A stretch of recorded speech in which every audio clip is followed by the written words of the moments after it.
పర్వతములతోనూ చెప్పుచున్నారు. Thank you అండి. చక్కని విషయాలు పిల్లలు మరి గతించిన మనం 6వ ముద్ర గురించి మనం మాట్లాడుకున్నాం. అంతకుముందుల ముద్రలన్నీ కూడా 4 ముద్రల వరకు 4 జీవులు మనకు ప్రత్యేకంగా కనబడుతూ ఉంటాయి. 4 దూతలు కూడా మనకు అక్కడ ప్రత్యేకంగా కనబడుతూ ఉంటారు. 5వ ముద్ర అక్కడ బలిపీఠం కింద కొన్ని ఆత్మలు కనిపించాయి. 6వ ముద్ర 2వ రాకడ గురించి కొన్ని సందర్భాలు మనకు కనబడుతున్నాయి పిల్లలు. దీనికి సంబంధించిన మాటలు మనం పాత నిబంధనలు చూసినా కానీ ఆ మహాదినం గురించి భక్తులు చెప్తూనే వస్తున్నారు. మహాదినము, అది చిట్ట చివరి దినము, అది భయంకరమైన దినము. అలా ఎన్నో ప్రవక్తల గ్రంథాలు చెప్తూ వచ్చారు. అది చీకటిగా ఉండబోతుంది, అది పగలుగా ఉండదు, రాత్రిగా ఉండదు అని, పగటి దినాన చీకటిమయమై ఉంటుంది అనే విషయాలు మనం జ్ఞాపకం చేసుకున్నాం. ఇలాంటి సందర్భమే ప్రవచనాలకు సిలువను ఎక్కిన సందర్భంలో కూడా అలాంటి సందర్భం కూడా మనం జ్ఞాపకం చేసుకున్నాం పిల్లలు. అది అందరికీ మరువైనట్టుగానే ఉంటుంది. ఆ దినాన ఎలా ఉంటుందంట, పర్వతములు సైతము దానికి చాలదంట. అలా మాట్లాడుతూ భక్తులు ఏమన్నా అంటే అది పెద్ద భూకంపం అన్నాడు. అంతకుముందు ఉచిత దినంలో కూడా ఒక భూకంపం వచ్చింది, తర్వాత కాలంలో భూకంపం వచ్చింది. ప్రభువైన శిలువనెక్కిన తరుణంలో ఆయన చనిపోయిన సందర్భంలో కూడా భూకంపం కలిగింది. ఇలాంటి భూకంపాలు చాలా అద్భుతంగా కనబడుతున్నాయి. కానీ ఇది పెద్ద భూకంపం అన్నాడు. ఆ భూకంపంలో ఆకాశ నక్షత్రాలు, అకాలపు కాయలు ఏ రీతిగా అయితే రాలుతాయో ఆకాశ నక్షత్రాలు ఆ రీతిగానే రాలిపోతాము అని అన్నాడు. అంటే ప్రతిదీ కూడా ఏమైపోతుందంటే లయమైపోతుందనే విషయం మనకు అర్థమవుతుంది. పేతురు గారు రాసిన పత్రికలు కూడా ఆ విషయాన్ని మనం జ్ఞాపకం చేసుకున్నాం. ప్రతిదీ కూడా లయమైపోతుంది. ఆ లయమైపోతున్న సందర్భంలో ఆకాశం పుస్తకం వల్ల, పెద్ద పుస్తకము చుట్టబడితే ఎలా ఉంటుంది, ఆ రోజుల్లో చుట్టాలు ఉండే కదా, గ్రంథపు చుట్టాలు చుట్టబడినట్టుగా ఈ ఆకాశం అంతా కూడా చుట్టబడిపోయి దీని అంటే కనుమరుగైపోతుంది, లయమైపోతుంది అంటున్నాడు. ఆ దినం వచ్చినప్పుడు అంట, ఆ ఉగ్రత దినం వచ్చినప్పుడు ఆ దినానికి రాజులైనా బలిష్ఠులైనా ఎవరు కూడా ఆ ఉగ్రత దినాన్ని తాళలేరు, అంటే తట్టుకునలేరు. ఎందుకంటే అది మహాభయంకరమైన దినము. అలాంటి సందర్భం ఇది. 6వ ముద్రలో వచ్చినప్పుడు ఆయన 2వ రాకడ గురించి తెలియజేస్తున్నాడు. 7వ ముద్రకు వెళ్ళిపోతుండే పరలోకానికి ఎక్కిపోవడమే కనబడుతుంది మనకు. 6వ ముద్ర అంతం గురించిన మాటలు మాట్లాడుతున్నాడు. ఆయన వచ్చినప్పుడు రాకల్లో ఎలా ఉండబోతుందంటే మనం మత్తయి సువార్తలోను లూకా సువార్తలో కూడా గతించిన దినాలు మనం జ్ఞాపకం చేసుకున్నాం. ఈ సందర్భాన్ని మాట్లాడుతూ 7వ ముద్రకు వచ్చేసరికి వెళ్ళి ఆ ఉన్నత రాజ్యానికి, ఒకప్పుడు పురాతన కాలం నీతిమంతులు ఎవరైతే బలిష్ఠులందరూ కూడా చనిపోయారో, నీతిమంతులు విశ్వాసజీవులందరూ కూడా ఏదైతే నిరీక్షిస్తున్నారో ఆ నిత్యత్వాన్ని 7వ ముద్రలో మనకు కనబడుతూ ఉంటుంది. కానీ దానికంటే ముందు 6వ ముద్రకు 7వ ముద్రకు ఈ మధ్యలో జరిగిన సంభాషణ అంతా కూడా ఇంకో 7వ అధ్యాయంలో మాట్లాడతారు పిల్లరా. ఆ విషయాలు కూడా కొన్ని మనం ఈరోజు మనం జ్ఞాపకం చేసుకున్నాం పిల్లరా. 7వ అధ్యాయము మొదటి నుంచి మనం చూసినట్లయితే, అటు తర్వాత భూమి యొక్క 4 దిక్కులలో 4 దేవదూతలు నిలిచుండి భూమి మీదనైనను సముద్రం మీదనైనను ఏ చెట్టు మీదనైనను గాలి వీచకుండునట్లు 4 దిక్కుల వాయువులను పట్టుకొని చూచితిని. మరియు సజీవుడకు దేవుని ముద్రగల వేరొక దూత సూర్యోదయ దిశ నుండి పైకి వచ్చుట చూచితిని. భూమికిని సముద్రమునకు హాని కలుగ చేయుటకై అధికారము పొందిన ఆ 4 దూతలతో ఈ దూత ముద్రించు వరకు భూమికైనను సముద్రమునకైనను చెట్లకైనను హాని చేయవద్దని బిగ్గరగా చెప్పాను అన్న పిల్లల. ఈ సందర్భాన్ని గతించిన దినాల్లో కూడా మరొక సందర్భంలో మనం జ్ఞాపకం చేసుకున్నాం పిల్లల. ముద్ర గురించి మాట్లాడుతూ మనం జ్ఞాపకం చేసుకున్నాం. ఇక్కడ ఏంటంటే పిల్లల 5వ ముద్ర కింద చూసినప్పుడైతే బలిష్టమైన కొన్ని ఆత్మలు బలిపీఠం కింద మనకు కనబడుతూ ఉంటాయి. అక్కడ మనం 6వ అధ్యాయము 10వ వచనం మనం చూసినట్లయితే బలిపీఠం కింద ఉన్న ఆత్మల గురించి చెప్తున్నాడు. పరిశుద్ధ ఎందాక తీర్పు తీర్చకవి ఉన్న సందర్భాన్ని మనం చూస్తున్నాం. వీరు ఎవరయ్యా అంటే నీతిమంతుల జాబితా అక్కడ కనబడుతూ ఉంటుంది. వీరు బలిపీఠం క్రింద ఉన్నారు, అంటే నెమ్మది పొందే స్థలంలో ఉన్నారు, భూమి కింద ఉన్నారు. భూమి అయితే పాదపీఠం అన్నాడు కదా, బలి అవ్వాల్సింది భూమి మీదే కాబట్టి దీన్ని బలిపీఠంతో పోలుస్తున్నాడు. దీని కింద కొందరు ఆత్మలు కనబడుతున్నాయి. ఈ 5వ ముద్రకు 6వ ముద్రకు చాలా కాల వ్యవధి ఉంది. ఆ కాల వ్యవధిలో చిన్న సందర్భాలను చెప్తూ అయ్యా కాల వ్యవధి ఏంటంటే అది 2వ రాకడ సంబంధించింది. ఈ 2వ రాకడ వస్తుందంటే దానికంటే ఒక కాలం ఇచ్చాడు దేవుడు. నిర్ణయ కాలం అన్నాడు, నియమింపబడిన కాలం అన్నాడు. ఆ కాలంకి ఎలా ఉండబోతుంది అంటే విపరీతమైన పరిణామాలు భూమి మీద చోటు చేసుకోబోతున్నాయి. ఆకాశ నక్షత్రాలు రాలుతాయి, భూకంపం కలుగుతుంది, పరిశుద్ధులు అనేక శరీరాలు లేవకంటే ముందుగా ఇవన్నీ కూడా జరుగుతున్నాయి అన్నాడు. అలా జరిగిన సందర్భంలో అయ్యా ఇది వెంటనే రాదు అన్నాడు. ప్రభునేశ్వరులు కూడా నా మాటలు గతింపవు, కానీ ఆకాశం గతించిపోయినా నా మాటలు గతింపమన్నాడు. కానీ అంతము వెంటనే రాదు అన్నాడు. దానికి కాలం ఏంటంటే మీరు కొంచెం కాలము విశ్రమించమన్నాడు, అంతవరకు భూనివాసులకు ప్రకటనలు నేను చేస్తానన్నాడు. కానీ 6వ ముద్ర చూసినట్లయితే అది ఆయన 2వ రాకడ గురించి తెలియజేస్తున్నాడు. కానీ 2వ రాకడలో ఇవన్నీ ఉగ్రత జరగబోతుంది కదా, ఆకాశ నక్షత్రాలు రాలిపోతాయి కదా, ఇవన్నీ జరిగిపోతాయి కదా. అంటే ఆకాశ నక్షత్రాలు రాలిపోతాయి అంటే ఒక ఉదాహరణ మనం తీసుకున్నాం. భూమి చాలా పెద్దది, మనకు కనిపించిన విస్తీర్ణంలో చాలా పెద్దది. దాని చుట్టూ తిరిగి రావడానికే 6 గంటలు పడుతుంది. అది సూర్యుని చుట్టూ తిరిగి రావడానికి 365 రోజులు పడుతుంది, ఒక సంవత్సరం కాలం పడుతుంది. అంటే అంత పెద్ద భూమి, దాని మీద నివసిస్తున్న మానవులకు భూనివాస కాలం అన్నాడు, భూలోకం అన్నాడు, భూలోకం అన్నాడు, భూగోళం అంటాం. చాలా విషయాలు మనం వింటూ ఉంటాం. దీనికి వెలిగడానికి సూర్యుడు, చంద్రుడు, నక్షత్రాలు మనకు కనబడుతూ ఉన్నాయి. సూర్యుడు చాలా పెద్దదండి. ఎన్ని రేట్లు పెద్దదంటే 13 లక్షల రేట్లు పెద్దది అన్నాడు.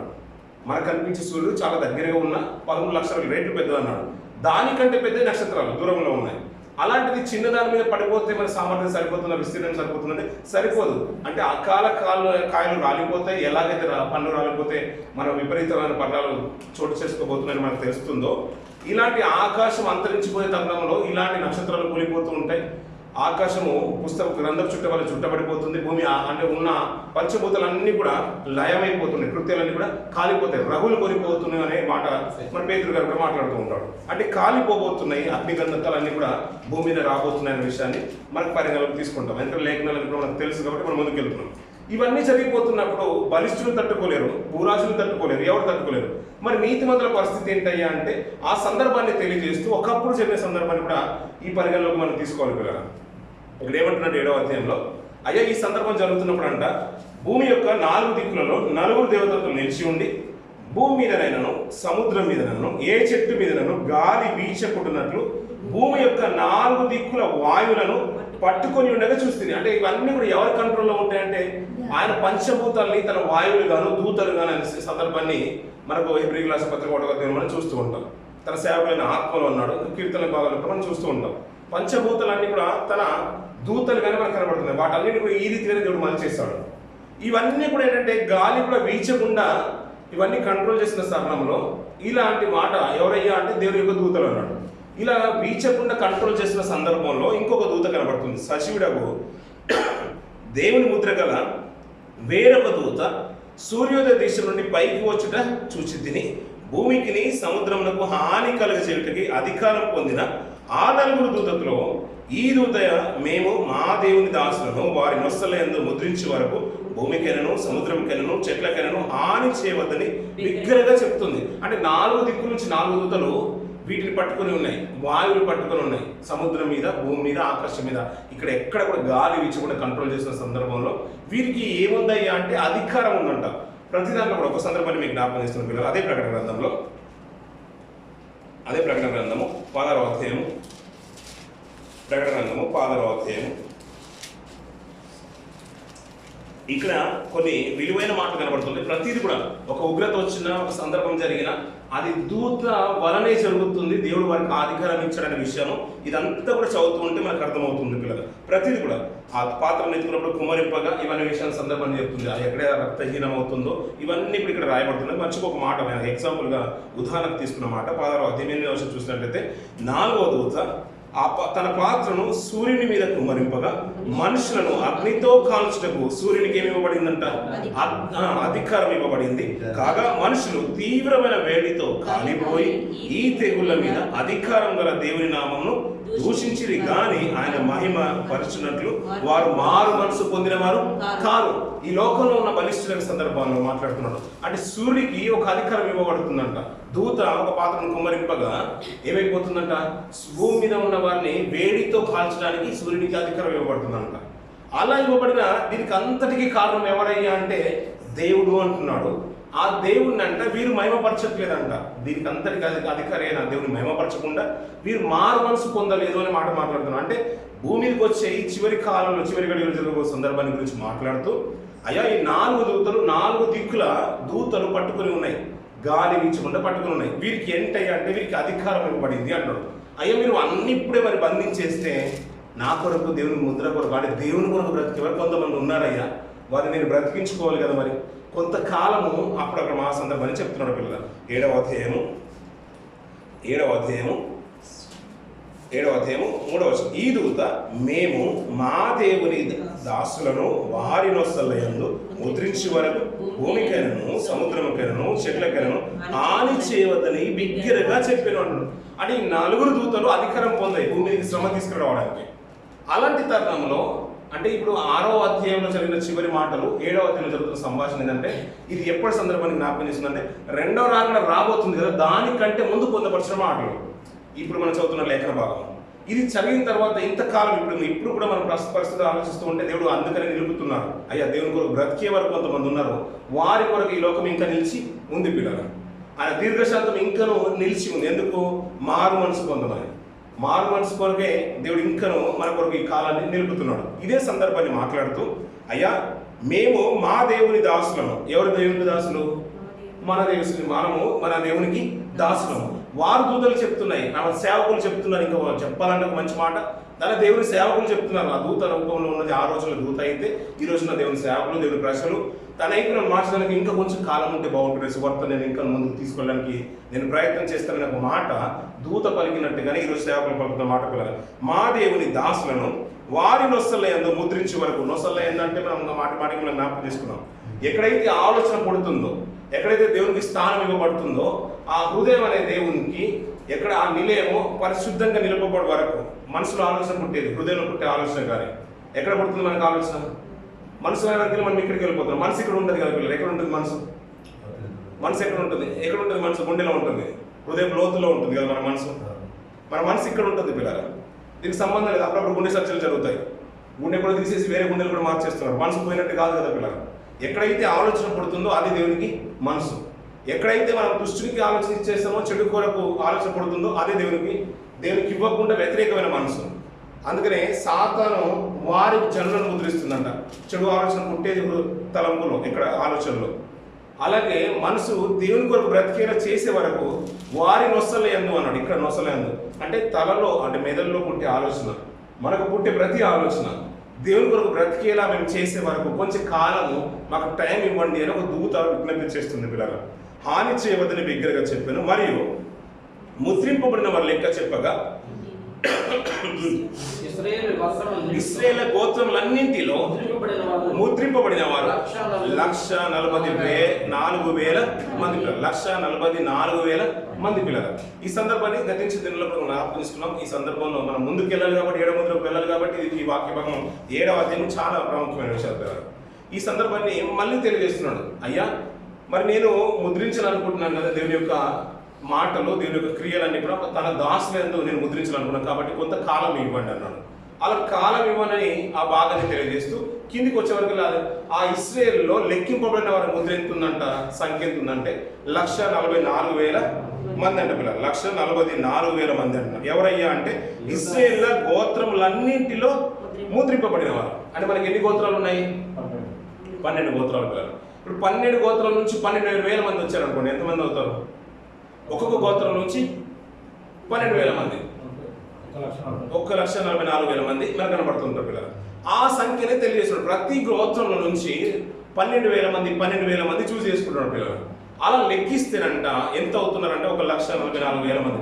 ఈ సందర్భాన్ని పిల్లల 2 తరుణాలుగా వాడుకుంటారు, 2 భాగాల్లో వాడుకుంటారు. సమాజంలో చాలా మంది అనేకులుగా వాడుకుంటారు. ఇదేంటయ్యా అంటే ప్రభు రాకడ వచ్చినప్పుడు అంట, ఈ 2వ రాకడ కంటే ముందు ప్రభు మన గతించిన దినంలో ఒక సేవకులు వచ్చారు. ఆయన వచ్చేది ఏంటంటే మళ్ళీ వస్తాడు ఆయన.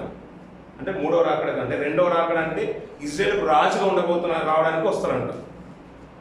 మళ్ళీ ఇంకొక రాకడ ఉంటుంది, అది 3వ రాకడ. అంట. అప్పుడు వచ్చి అందరినీ తీసుకొని వెళ్ళిపోతాడు. ఈ 2వ రాకడ వచ్చేది ఇజ్రాయేలుకు రాజుగా ఉండి యెరూషలేములోనే, ఇప్పుడు ఇంతకుముందు వచ్చింది రాజుగా రాలేదంట. ఇప్పుడు యెరూషలేములోనే రాజుగా సింహాసనాన్ని అధిష్ఠించేసి అందరినీ దేవుడు తన ప్రేమ చేత రాజుగా ఉండి రూలింగ్ చేసి వారిని మార్చుకుంటాడు. అలా మార్చుకున్నప్పుడు ప్రతి గోత్రం నుంచి 12,000 మంది ఏర్పరచబడతారంట. అలా ఏర్పరచబడిన వారు 1,44,000 మంది ఏర్పరచబడతారంట. ఆ తర్వాత దాన్ని కేంద్రంగా చేసుకుని రూలింగ్ చేసిన తర్వాత సకల జనులు మార్చబడతారంట. మళ్ళీ ఆయన వెళ్ళిపోయి వచ్చి అప్పుడు 3వ రకంలో ఆ ప్రపంచాన్ని అందరూ కూడా తీసుకుని వెళ్ళిపోతారని ఇది క్రైస్తవ సమాజంలో ఒక అవగాహన పిల్లలు, ఒక ధోరణి.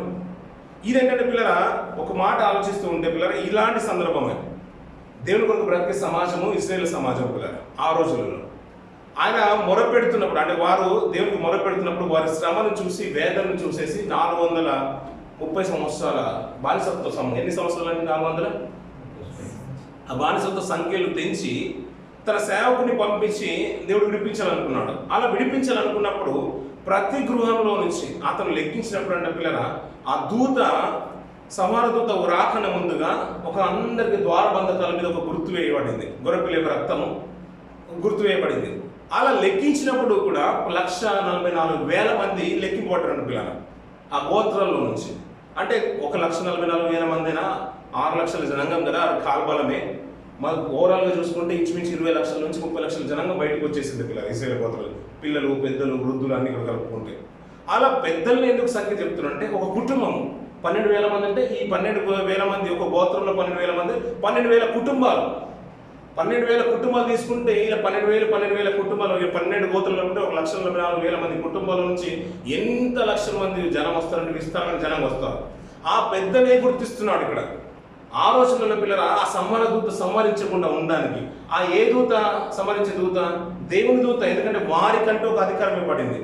అయ్యా మీ దూత ఇక్కడికి వచ్చి నాశనం చేయకుండా ఉండున్నట్లు మీరు ఏం చేయాలంటే మీ ద్వారబంధకాల మీద ఆ గుర్తును వేసుకోండి. గుర్తును వేసినప్పుడు ఆ ఆపద, ఆ ఉగ్రత మీ మీదకి రాదు. ఎవరి మీదకి వస్తుంది? అన్నులైన అనేకుల మీదకి వస్తుంది. దానికి తాళజల్లవాడు ఎవరు లేదు ఆ రోజులలో. ఎందుకంటే ఆ ఉగ్రత వచ్చినప్పుడు అనేకులు చంపబడ్డారు. ప్రతి ఒక్క తొలిచులి బిడ్డ చంపబడ్డారు పిల్లలు. అలా ఇశ్రాయేల్ నుంచి ఒక సమాజం అంతా కూడా బయటికి కాపాడబడింది. అది ప్రతి గోత్రం నుంచి 12 గోత్రం నుంచి 12,000 మంది, ప్రతి గోత్రం నుంచి 12,000 మంది ఇలా కుటుంబాలు లెక్కిస్తుంటే 1,40,000 కుటుంబాలు బయటకు వచ్చాయి పిల్లలు. ఆ సందర్భాన్ని సూచిస్తూ అది దేవుని ప్రసంగంగా ఏర్పడబడ్డారు కదా, అది హృదయంలో దేవుని కొరకు ప్రతి కుటుంబాలు కదా. ఇలా కాలక్రమాన్ని ఏమైపోయిందంటే ఆ 1,44,000 మంది కాదు రక్షింపబడేవారు. కాలక్రమాన్ని ఏమైపోయిందంటూ కిందికి చెప్తున్నాడు పిల్లలు. అటు తర్వాత నేను చూడగా 9వ వచనం చదువుతున్న పిల్లలు. అటు తర్వాత నేను చూడగా ఇదిగో ప్రతి జనములో నుండి ప్రతి వంశంలో నుండి ప్రజలో నుండి ఆయా భాషలు మాట్లాడేవారిలో నుండి ఎవడును, ఇక్కడ చూడండి పిల్లల, ప్రతి జనం అన్నాడు, ప్రతి వంశం అన్నాడు, ప్రతి ప్రజ అన్నాడు, ప్రతి భాష ఆయా భాషలు మాట్లాడేవారిలో నుండి వచ్చి అంటున్నాడు. ఇప్పుడు ఏంటంటే పిల్లల ప్రాంతీయ భేదం లేదు పిల్లల. దేవుని ప్రజగా ఎవరికి మీరు ఎందుకు దూతలు నాపుతున్నారు? ఆ 4 దూతల్ని అంటే 4 దిక్కుల నుంచి 4 దూతలు వచ్చాయంట. ఆకాశం మీదనైనను, భూమి మీదనైనను, జలముల మీదైనను గాలి వీచకున్నట్లు వారు నిర్బంధించడానికి వచ్చారు పిల్లలు. అంటే అన్నీ కూడా ఏమైపోతున్నాయి? లయమైపోతున్నాయి. దూతలకు అధికారం ఇవ్వబడింది. అలాంటి సందర్భంలో సూర్యోదయ దిశ అన్నాడు. ఏ దిశ అన్నాడు? సూర్యోదయపు దిశ అన్నాడు. సూర్యోదయపు దిశ అంటే తూర్పు దిక్కు నుంచి ఒక దూత వచ్చింది, బలిష్టమైన దూత వచ్చింది. అది కూడా ఎవరయ్యా అంటే దేవుని యొక్క దూత అంటున్నాడు. ఆ దూత ఏమంటుందంటే, అయ్యా కొంతకాలం దేవునికి దాసులుగా వారి నొసలేందు నేను ముద్రించే వరకు కొంతకాలము భూమికైనాను ఆకాశ చెట్లకైనాను ఎవరికి కూడా హాని చేయొద్దు అంటున్నాడు. అలా హాని చేయనప్పుడు అంటే పిల్లలు ఇశ్రాయేలు గోత్రంలో 1,44,000 మంది పాత సందర్భాన్ని జ్ఞాపకం చేసుకుంటూ అందులో రక్షణ పొందిన వారు కూడా ఉన్నారు పిల్లలు. అదే జనంగం అనుకుంటే కాదు పిల్లలు, ఆ రోజు ఉన్న జనమే కాదంట. అయ్యా మీరు 1,44,000 మంది అని ఇశ్రాయేలు గురించి మాట్లాడుతున్నారు, అదే కాదు. కిందికి నేను మళ్ళా చూడగా ఏమంటున్నానంటే, నేను మరీ చూడగా ప్రతి వంశంలో నుంచి, ప్రతి వంశంలో, అది అన్యజనుల వంశమైన ప్రతి జాతిలో నుంచి, అది అనేక అన్య జాతుల వంశంలో అయినా ఆయా భాషను మాట్లాడేవారు. హెబ్రీ భాషనే కాదు, సిరియా భాషనే కాదు, అరేబీ భాషనే కాదు, ఇలా ఏ భాషలో అయినా ఆయా భాషల్లో నుంచి ప్రతి జనంలో నుంచి అనేకులు వచ్చి ఎవడును లెక్కింపజాలని గొప్ప సమూహం కనబడ్డదంట పిల్లల. ఇప్పుడు చూడండి పిల్లల, ఇప్పుడు క్రైస్తవ సమాజం ఇంత వర్ణించడానికి లేదు. ఇప్పుడు దేవుని ప్రజలు అంటే దేవుని యొక్క ముద్ర కలిగిన వారు, తన ప్రజలు అంటే ముద్రనే కాదు, దేవుణ్ణి ఆరాధించేవారు, దేవుని కొరకు బ్రతికేవారు, దేవుని ఇష్టాన్ని నెరవేర్చేవారు, సువార్తను ప్రకటించేవారు, దేవుడే తమ దైవంగా ఆయన సర్వస్వంగా భావించే క్రైస్తవ సమాజాలు చాలా మంది కనబడుతున్నారు పిల్లలు. తెలుగులోనే ఆరాధన జరుగుతుందంటే కాదు కదా పిల్లలు, ఆయా భాషలో ప్రతి భాషలో ఆరాధించేవారు మనకు కనబడుతూ ఉంటారు. తెలిపోయిన వారే ఉన్నారంటే లేదు, నలుపోయిన వారు కూడా దేవుని ఆరాధిస్తున్నారు. కేవలం ఒక వంశం వారనే కాదు, అనేక అన్యజాతుల వారు కూడా, అనేక వంశాల వారు కూడా దేవుణ్ణి ఆరాధించేవారు మనకు కనబడుతున్నారు. వారు ఎంతయ్యా అంటే లెక్కింపజాలని సమూహము గొప్ప కనబడను. వారు తెల్లని వస్త్రములు ధరించుకున్న వారి ఖర్జూరపు మంటలు చేతబట్టుకొని సింహాసనం ఎదుటను గొర్రెపిల్ల ఎదుటను నిలువబడి సింహాసనాసీనుడైన మా దేవునికి గొర్రెపిల్లకును మా రక్షణకై స్తోత్రమని మహాశబ్దముతో ఎలుగెత్తి చెప్పిరి అన్న పిల్లలు. ఆ రోజు కేవలం 1,44,000 మంది ఆ రోజు ఇశ్రాయేలు రక్షింపబడినట్టుగా ఆ రోజుల్లో ఆ సంహార దూత నుంచి రక్షింపబడి పాలు తెగులు ప్రపంచ దేశానికి గుంపుకు వెళ్ళడానికి సిద్ధమైన ఆ 1,44,000 మంది కాదయ్యా.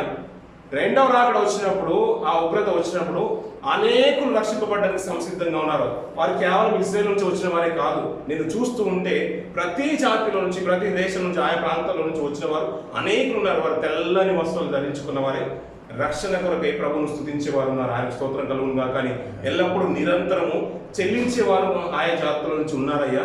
వారు ఎవరయ్యా అంటే తెల్లని వస్త్రాలు ధరించుకున్నవారు అంటాడు. కిందికి కొన్ని మాటలు మాట్లాడతాడు పిల్లలు, అద్భుతమైన మాటలు మాట్లాడతాడు. సింహాసనాసీనుడైన మా దేవునికి గొర్రె పిల్లకును మా రక్షణకై స్తోత్రమని మహాశబ్దముతో ఎలుగెత్తి చెప్పిరి అంటున్నాడు పిల్లలు. వారు ఎప్పుడంటే పిల్లలు కేవలం ఇశ్రాయేల్లోనే స్తుతి ఆరాధన జరుగుతుందని కాదు కదా పిల్లలు, ప్రపంచం అంతట్లో దేవునికి స్తుతి జరుగుతుంది. ఆయన వచ్చినప్పుడు కూడా పిల్లలు కేవలం ఇశ్రాయేల్ నుంచి సమూహం ఎత్తబడుతుందని కాదు కదా. ఆయా జాతుల వారు ఓ సార్వత్రిక సంఘంగా అన్ని సంఘాలలో నుంచి విశ్వాసాలైన దేవుని కొరకు బ్రతికిన ప్రజలందరూ కూడా ఎత్తబడతారు. అందుకనే నేను రక్తం ఇచ్చి కొన్నాను అన్నాడు, నేను స్వరక్తం ఇచ్చి సంపాదించిన సంఘము అన్నాడు.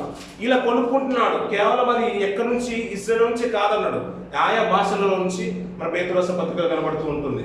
మీరు రక్తం ఇచ్చి విలువ పెట్టి కొనబడిన వారు అని మన కొరింథీ రాసిన పత్రిక 6వ అధ్యాయం 18వ వచనంలో 3వ అధ్యాయంలో కూడా మనకు కనబడుతూ ఉంటుంది పిల్లలు.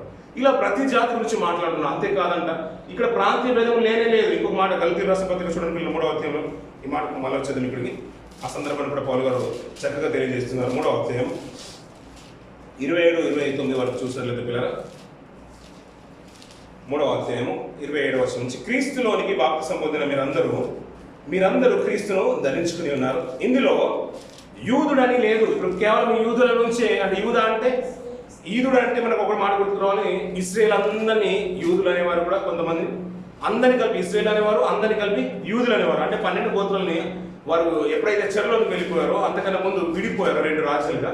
ఓ యూద సామ్రాజ్యం అన్నారు, ఇశ్రాయేల్ సామ్రాజ్యం అన్నారు. అలా అందరిని కలిపి కూడా యూదులని పిలిచేవారు. అంటే 12 గోత్రాల నుంచి వచ్చిన వారే దేవుని ప్రజలు కాదయ్యా.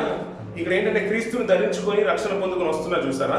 అందులో యూదుడని గ్రీసు దేశస్తుడని లేదు, దాసుడని స్వతంత్రుడని లేదు, పురుషుడని స్త్రీ అని లేదు. యేసు క్రీస్తునందు మీరు అందరూ ఏకంగా ఉన్నారు. మీరు క్రీస్తు సంబంధులు అయితే, అంటే క్రీస్తును రక్షించి రక్షణ పొందుకొని క్రీస్తును రక్షణ పొంది బాప్తిసం తీసుకున్నట్లయితే ఆ పక్షమందు అబ్రాహాము యొక్క సంతానమై ఉండి వాగ్దాన ప్రకారము వారసులై ఉన్నారు. దేనికి వారసులై ఉన్నారు? దేవునికి వారసులై ఉన్నారు. ఇప్పుడు దేవుని కుమారులుగా మీరు పిలువబడుతున్నారు. కేవలం ఇశ్రాయేలే దేవుని కుమారులు కాదు. ఇప్పుడు క్రీస్తును రక్షణలోకి, అంటే క్రీస్తుని అంగీకరించి క్రీస్తును విశ్వసించి రక్షణలోకి వస్తే మనం క్రీస్తుకు దేవునికి వారసులం అంటున్నాడు. దేవునికి వారసులం, ఆ నిత్యత్వాన్ని స్వతంత్రించుకోవడానికి మనము వారసులం అంటాడు. అది ఎంతమంది అయ్యా అంటే లెక్కింప సఖ్యం కానీ జన సమూహం వచ్చేసిందంట పిల్లలు. కేవలం ఇశ్రాయేల్ 6 లక్షల జనాంగం గురించి మాట్లాడుకుంటున్నాం కదా, ఆయా 12 లక్షల 1,44,000 గురించి మాట్లాడుకున్నాం కదా. ఈ రోజుల్లో దేవుని మాటలు విని అనేక లక్షలకు వచ్చేసారయ్యా.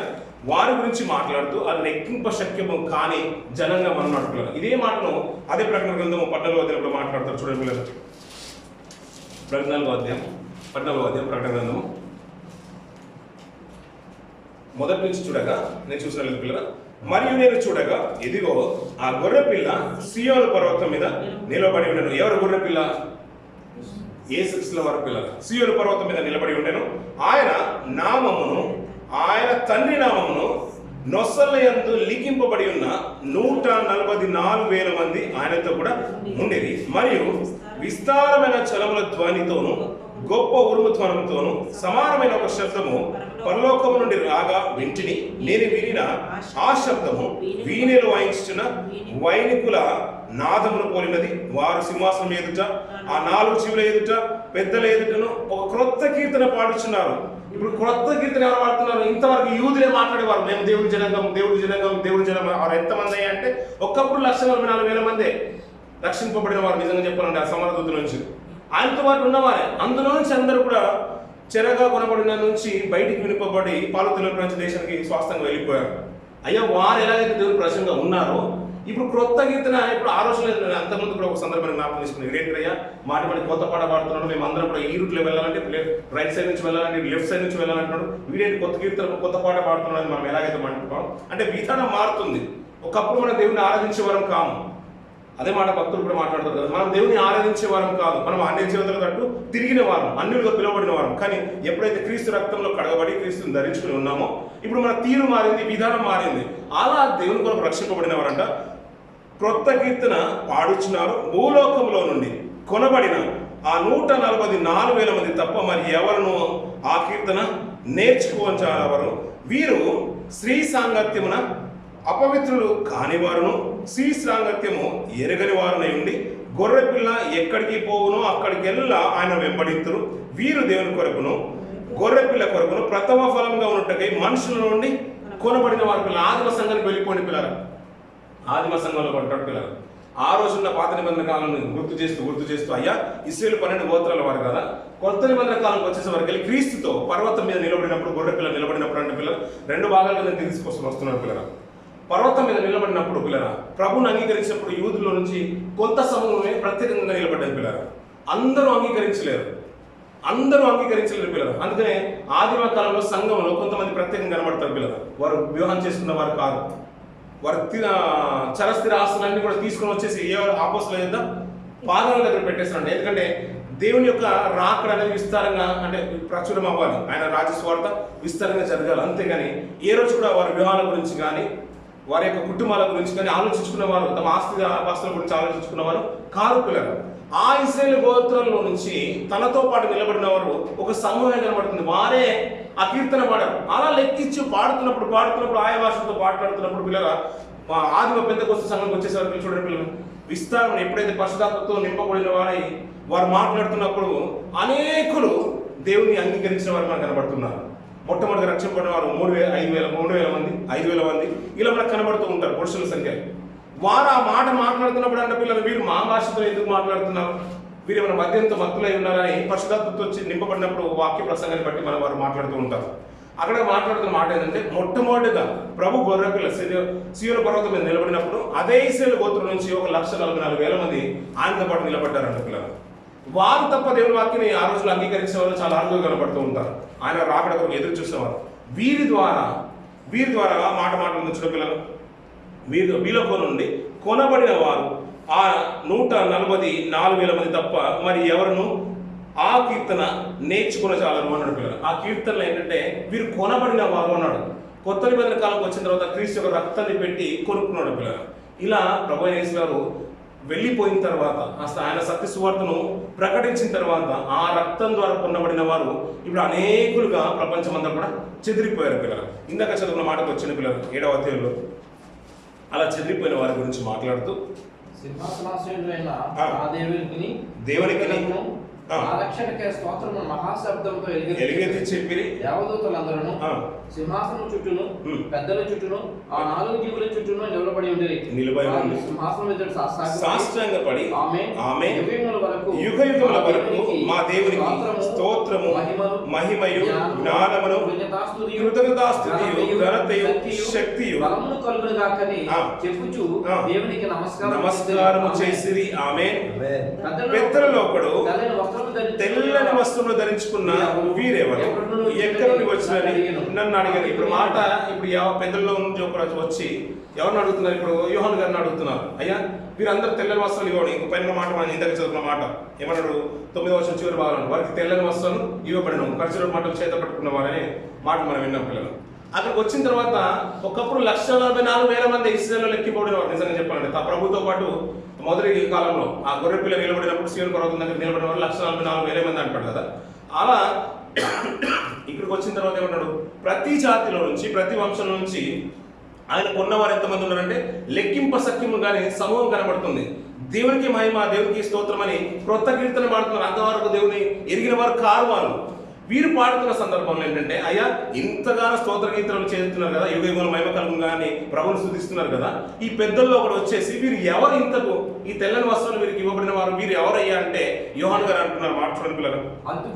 అందుకు నేను అయ్యా నీకే తెలియను చేయుననగా ఇలాగు నాతో చెప్పెను, వీరు మహాశ్రమ నుండి వచ్చిన వారు గొర్రెపిల్ల రక్తములో తమ వస్త్రములను ఉదుక్కొని వాటిని తెలుపు చేసుకొని అంటాడు. వీరు ఎవరంట?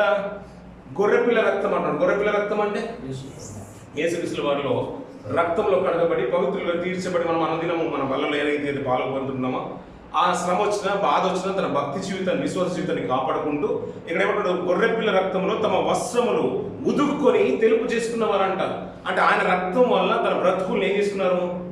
కలుషితమైన వాటిని అన్ని కూడా కడిగి వేసుకొని పవిత్రులుగా మార్చుకొని వారి మహాశ్రమలు వచ్చినప్పుడు అంట వాటిలో మహాశ్రమాల నుంచి పడిపోకుండా ఆ మహాశ్రమాల వల్ల ప్రభువులో రక్తములో తమ వస్త్రములు ఉదుక్కొని వాటిని తెలుపు చేసుకున్నారంట. తమ బ్రతుకులన్నీ కూడా మార్చుకున్నవారు వీరు ఎవరయ్యా అంటే లెక్కింపజాలని సమూహము. చివరి దిన ఇంత సమూహము ఆయన రాకల్లో కనబడకపోతుంది. మనం అక్కడ చూడబోతున్నాం. వీరు అనేక ఇప్పుడు ఈ రోజుల సమాజంలో కూడా చూడని పిల్లలు ఇశ్రాయేలుకు ఒక సమూహంగానే కనిపించేది. తర్వాత ఇప్పుడు ఏమైపోయింది? ప్రపంచమంతా కూడా సత్యసువార్త విస్తరించిపోయింది.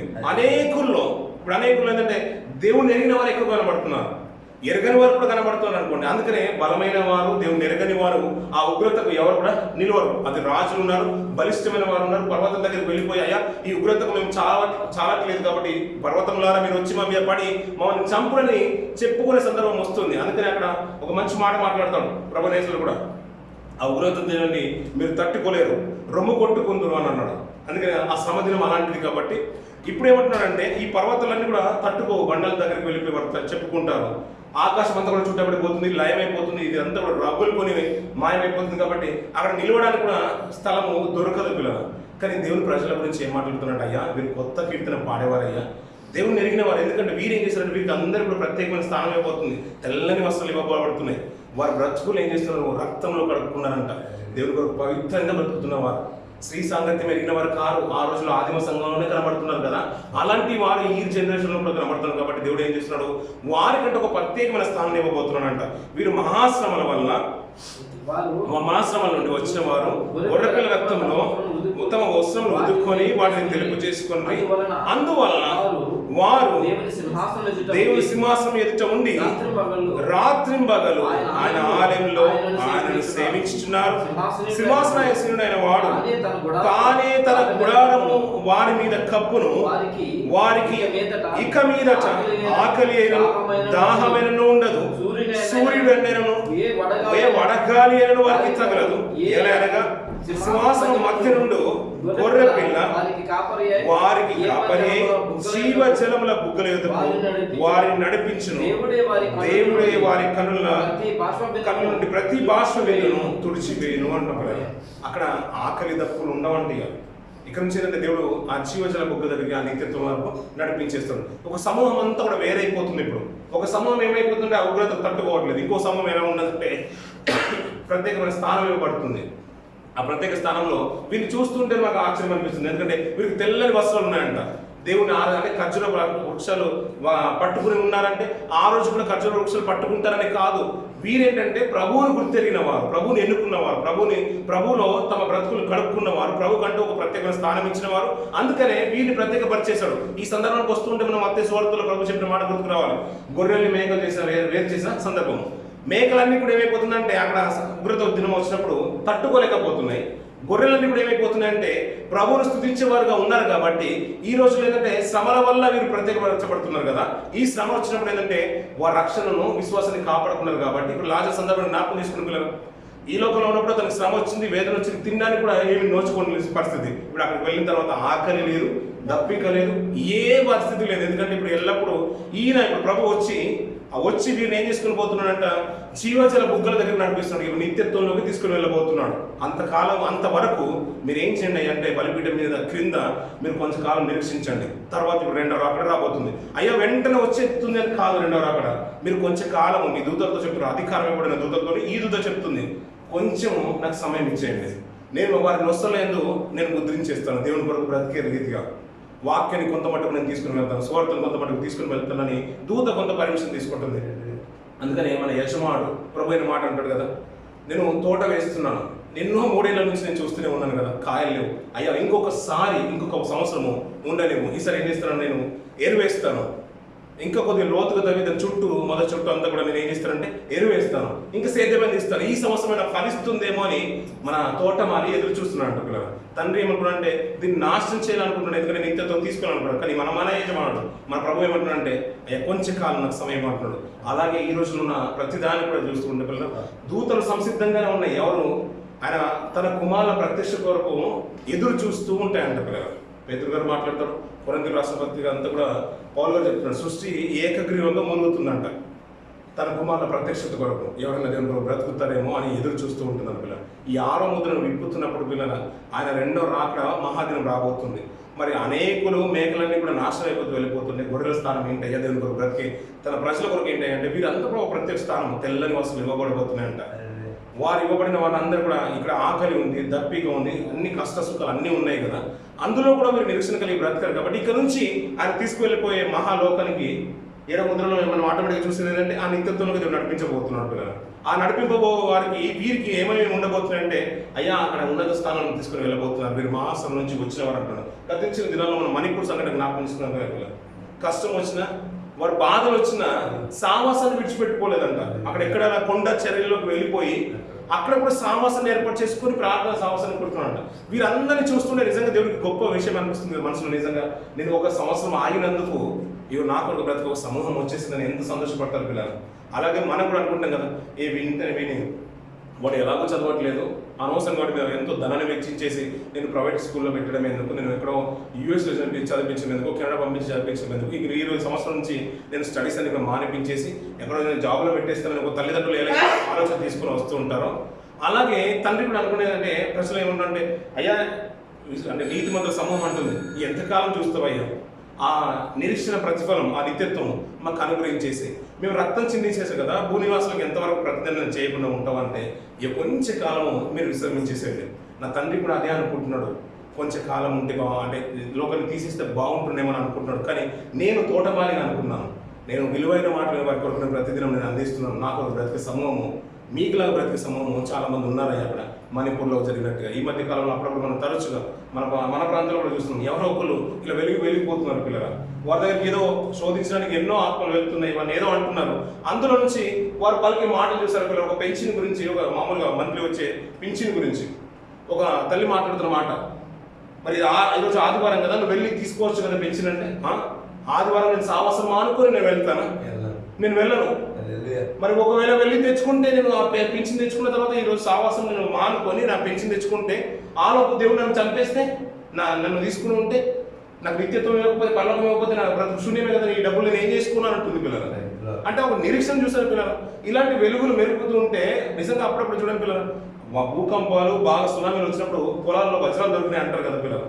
అలా ఇలాంటి సందర్భాలు క్లిష్టమైన పరిస్థితులు వచ్చినప్పుడు ఎక్కడో అక్కడ తారజువాలు వెలిగినట్టుగా, ఒక డైమండ్లు వెలిగినట్టుగా ఇలాంటి తారజువాలు మన బయటకు వస్తూ ఉంటారు పిల్లలు. విశ్వాస వీరి కొరకు దేవుడు నిజంగా చెప్పాలంటే తన దూతలు కూడా అదే ప్రయత్నం చేస్తున్నారు, తన సేవకులు కూడా అదే అనుకుంటారు. దేవుడు ఇంకొక తరుణం ఇస్తే బాగుంటుండే, ఇంకొక అవకాశం ఇస్తే బాగుంటుండే, ఈ సువార్త నేను అనేకలకు పంచుతాను, నేను రక్షణ పొందుకున్నాను కదా, ఈ నా సువార్తను నాకు తల్లిదండ్రులకు, నా కుటుంబీకులకు, బంధువర్గానికి, అన్యజనులకు, నా స్నేహితులకు చెప్పేసి వారికి కూడా నేను రక్షణ భాగ్యాన్ని అందిస్తానని ఈ రోజులో మనం ఎలాగైతే ఆలోచిస్తున్నాం పిల్లరా, ఆ రోజు తన సేవకులు కూడా అలాగే ఆలోచించారు, దూతలు కూడా అదే ప్రయత్నం చేస్తారు. మన తోట మన యజమానుడు కూడా అదే అనుకుంటున్నాడు, ఇంకా కొంచెం కాలం మీరు విశ్రమించేసాడు, నా రాకడ సమీపంగా ఉంది, నా మాటలు గతించిపోవు. అలానే నేను అలక్ష్యం చేసేవాడిని కాను, మీకంటే ఒక ప్రకమైన స్థానం ఉంది, మీకు అలాగే బ్రతికే వరకు కొంతమంది ఉన్నారు. ఈ 7వ ముద్ర మీరు వెళ్ళకంటే ముందుగా విలువైన మాట మాట్లాడుతుంది. అది ఆదిమ కాలంలో అనేకులు మాట్లాడుతున్న మాట ఏంటంటే ఆ 1,44,000 మంది కేవలం వారే నిత్యత్వంలోకి వెళ్తారనే మాట మాట్లాడుతున్నారు. కానీ వారే కాదంట, నేను కిందికి చూస్తూ ఉంటే నాకు వాటి సమూహం కంటే ఆ 1,44,000 మంది కంటే లెక్కింపసఖ్యం కానీ జనసమూహం కనిపించేసింది పిల్లలు.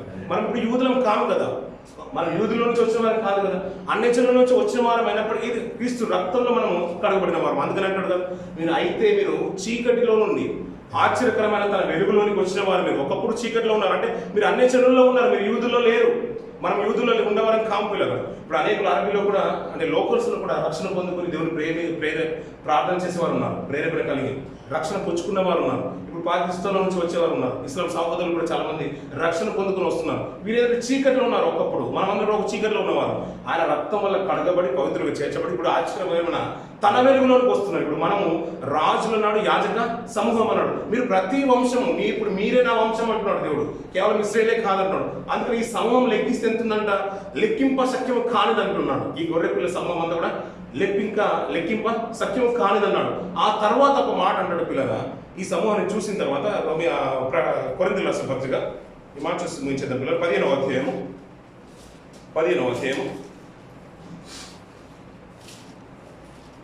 మొదటి కొరింథీయులకు రాసిన పత్రిక 15వ అధ్యాయము 24వ వచనం చదువుతున్నాను చూడండి పిల్లలు. అటు తర్వాత పైవాటిని చదువుతున్నది ఆయన ప్రతిఫలము క్రీస్తు.